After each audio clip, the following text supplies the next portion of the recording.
In this video, I want to look at stem and leaf plots. I'm going to talk about what they are, and as well as how to use RStudio to create them.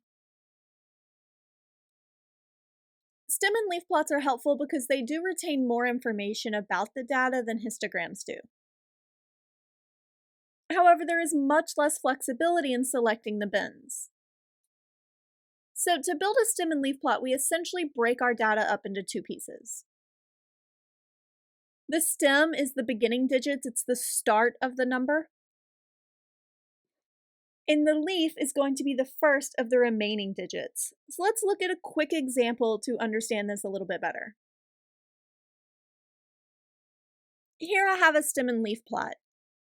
Over here on the left-hand side is my stem, and on the right-hand side is my leaf.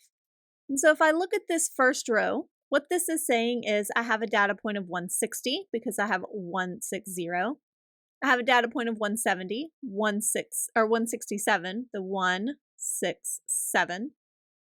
I have another 160 because 16 over here, and then a 0. I have a 163 because I have the 16 and the 3. And we can continue this. Essentially, the first digits are on the left and the last digits are on the right. Now let's look at some of the R commands to deal with these stem plots. Stem of X, this is our basic stem and leaf plot. And we can also use stem of X and then scale equal to 1, and this is equivalent to my example.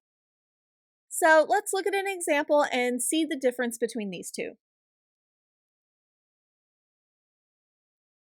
Here I have my RStudio, and just like with my histograms, I'm loading in this data set called faithful $ eruptions. So this is, like I said before, a data set that is already built into RStudio. So I run my command and I can see my stem plot down here. It says the decimal point is 1 digit to the left of the bar.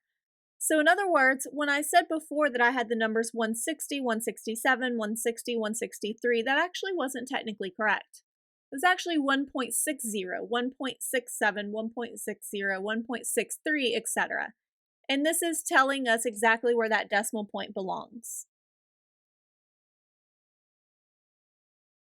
I can change the scale equal to 1, and we can see that down here. And we notice that it's really not different from this one up here.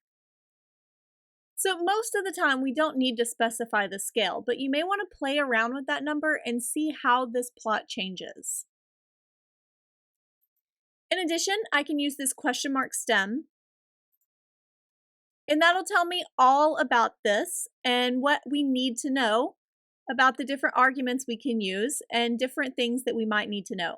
So we can see this scale equal to 1 essentially controlled the length of the plot.